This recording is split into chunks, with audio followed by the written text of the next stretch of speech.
আসসালামু আলাইকুম। প্রিয় দর্শক, অন্য মঞ্চের আলাপচারিতায় আপনাদের সকলকে আমন্ত্রণ জানাচ্ছি।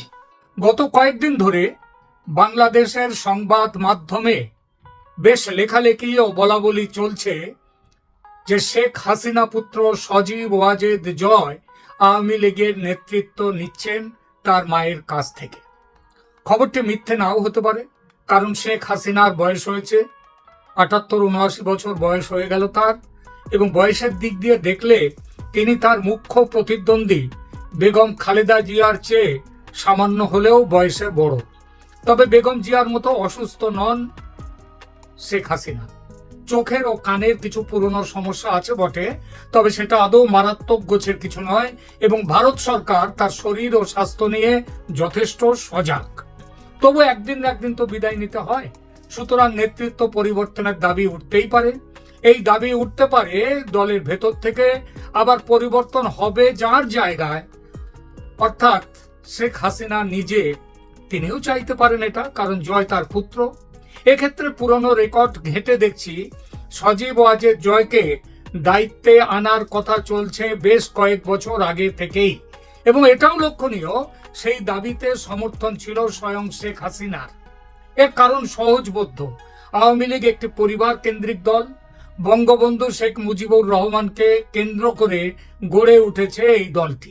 যদিও প্রতিষ্ঠাতা তিনি নন, দলটি তৈরি করেন আব্দুল হামিদ খান ভাসানী এবং ইয়ার মোহাম্মদ খান, কিন্তু পরবর্তীতে আওয়ামী লীগের পরিচয় শেখ মুজিবুর থেকেই। এটা খুবই স্বাভাবিক। উন্নয়নশীল বিশ্বের রাজনীতির অতি পরিচিত রূপ এই পরিবারতন্ত্র। এটি যেমন ভারতে। আচ্ছা, কংগ্রেস দলের প্রতিষ্ঠাতা নেহেরু বা গান্ধী এরা কেউ নন, মানে জওহরলাল নেহেরু বা মহাত্মা গান্ধী এরা কেউই কংগ্রেস দলের প্রতিষ্ঠাতা নন, কিন্তু দলটির পরিচয় নেহেরু গান্ধীর দল এই জায়গায় এসে পৌঁছেছে এখন। তার মধ্যে আবার ওই গান্ধী পদবী, তার সাথে কিন্তু মহাত্মা গান্ধীর কোনো সম্পর্কই নেই, কিন্তু সেই নামটা ব্যবহার করা হচ্ছে। তার মানে ওই বাংলাদেশেও কিন্তু মুজিবুর রহমানের নামটাই হচ্ছে একটা বড়। সুতরাং বাংলাদেশে আওয়ামী লীগের ক্ষেত্রেও ওই একই অবস্থা।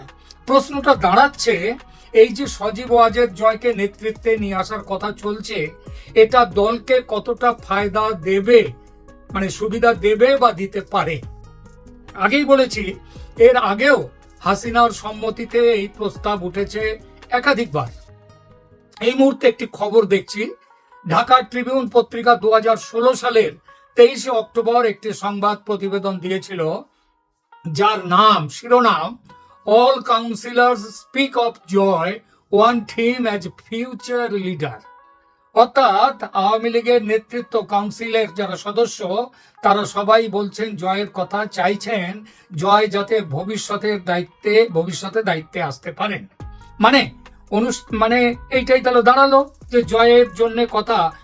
সেখানে বলা হয়েছে 2016 সালে, মনে রাখবেন, অনুষ্ঠানটি ছিল আওয়ামী লীগের 20তম কাউন্সিল অধিবেশন। সেই অধিবেশনে প্রধানমন্ত্রী হাসিনা মঞ্চে বসে আছেন, আর তার সামনে একের পর এক সাংগঠনিক নেতা তারা এসে বলছেন যে জয়কে নেতৃত্ব দেওয়ার জন্য, জয়েরকে নেতৃত্বে আসার জন্য। যেমন ধরুন, সেখানে বলাই আছে ওই সংবাদ শিরোনামে, রংপুর জেলা আওয়ামী লীগের সাধারণ সম্পাদক রেজাউল করিম রাজু, তিনি বলেছিলেন আমাদের ভবিষ্যতের স্বপ্ন সজীব ওয়াজেদ জয়। ময়মনসিংহের দলীয় জেলা সভাপতি বাকি বিল্লাহ, তিনি বলেছেন জয়কে দলে নিয়ে আসুন, জয় আসুন এবং আপনিও থাকুন। হাসিনার দিকে ফিরে তিনি বলেন, বাকি বিল্লার কথার জবাবে হাসিনা সেদিন হেসে বলেছিলেন, আমি আপনাদের ছেড়ে যাব না। কোথায় যাব আপনাদের ছেড়ে? সেদিন আরো বহু নেতা জয়কে রাজনীতিতে আসার এবং দায়িত্ব নেওয়ার কথা বলেছিলেন, এবং শেখ হাসিনার স্পষ্ট সমর্থন ছিল সেই প্রস্তাবে, সেটাই স্বাভাবিক। কিন্তু একটা জিনিস খেয়াল করবেন, জয়কে রাজনীতিতে আসার কথা বলা হয়েছে, নেতৃত্ব নেয়ার কথা বলা হয়েছে, তবে সর্বোচ্চ নেতৃত্বে বসার কথা বলেনি কেউ। বাকি বিল্লাহ যেমন বলেছিলেন হাসিনাকে, জয়কে নিয়ে আসুন এবং আপনিও থাকুন। সেদিনের সবাই এইটাই ছিল, ওই 20তম কাউন্সিল অধিবেশনের এইটাই ছিল ট্যাগলাইন। এখন যে খবরটি আসছে সেটা হলো দলের সর্বোচ্চ নেতৃত্বে জয়ের আসার কথা হচ্ছে। প্রশ্ন উঠছে, শেখ হাসিনার অবস্থান তাহলে কি হবে? তিনি কি অবসর নেবেন? কোথায় যাবেন? কেউ বলতেই পারেন বিএনপি দলের ব্যবস্থাটি হতে পারে এক্ষেত্রে শেখ হাসিনা দলের সভাপতি এবং জয় হবেন কার্যকরী সভাপতি, এমন একটা ব্যবস্থা হতে পারে। কিন্তু মনে রাখতে হবে বেগম জিয়ার অসুস্থতার কারণে তারেক রহমান কার্যকরী সভাপতি, কিন্তু শেখ হাসিনা রীতিমতো সুস্থ এবং কর্মক্ষম, তিনি লড়াকু নেত্রী, লড়াইতে আছেন। সবচেয়ে বড় কথা, আওয়ামী লীগের দেশব্যাপী যে সমর্থন, এই সমর্থকদের শেখ হাসিনার নামটি যেভাবে এই সমর্থকদের আন্দোলিত করে, সেই জায়গায় পৌঁছতে জয়কে এখনো অনেক অনেক পথ হাঁটতে হবে। দল আজ যে বিপদের সম্মুখীন, সেই অবস্থা থেকে দলকে উদ্ধার করতে গেলে যে জনমোহিনী ক্ষমতার দরকার হয়, সেটা শেখ হাসিনার আছে, জয়ের নেই। জয় আওয়ামী লীগের সদস্য সেই 2009 সাল থেকে, বেশ কয়েক বছর মায়ের সরকারি উপদেষ্টা হিসেবে কাজ করেছেন। সুতরাং এমন নয় যে রাজনীতিতে নতুন, কিন্তু দলের অনুগত সদস্যরা তারা কিন্তু অনেকেই জয়ের ক্ষমতা নিয়ে সন্দিহান। এই উত্তরণ যদি রাজীব গান্ধীর উত্তরণের মতো মায়ের মৃত্যুর পর হতো, তাহলে এই প্রশ্ন তুলতো না কেউ, কারণ সেই উত্তরণ হতো অনিবার্য। জয়ের ক্ষেত্রে এই অনিবার্যতা নেই।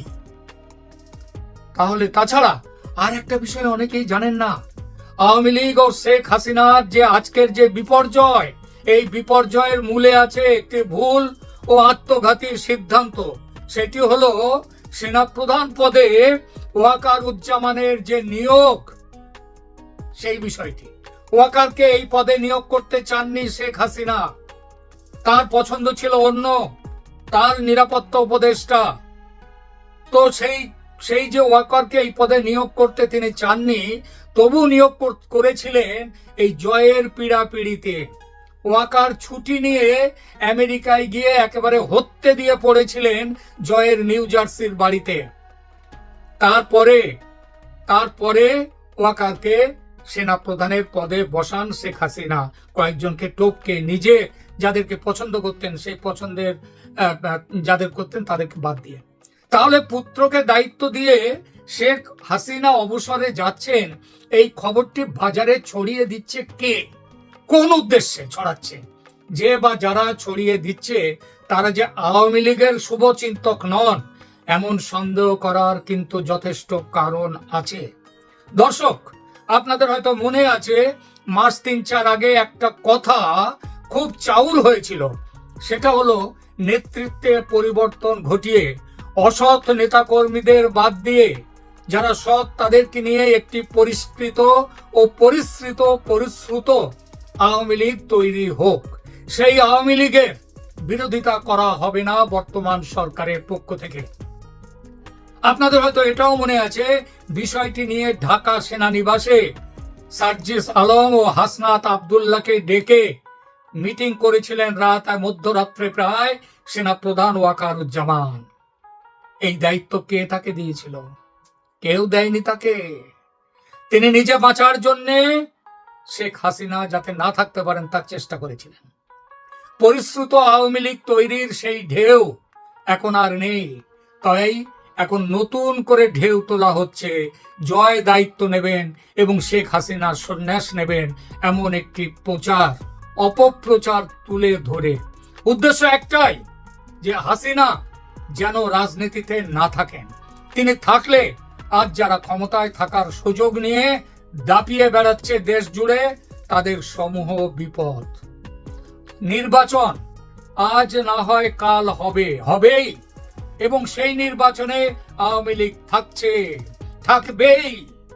ইউনূস সরকার ও বিএনপি সহ তার পৃষ্ঠপোষক দলগুলি যেভাবে লুটপাটের রাজত্ব কায়েম করেছে, দেশকে উচ্ছন্নে পাঠিয়েছে, তাতে দেশের মানুষ প্রার্থনা করছে আল্লাহর কাছে, ফিরে এসো হাসিনা, ফিরে এসো আওয়ামী লীগ, আল্লাহ হাসিনাকে ফিরিয়ে দাও।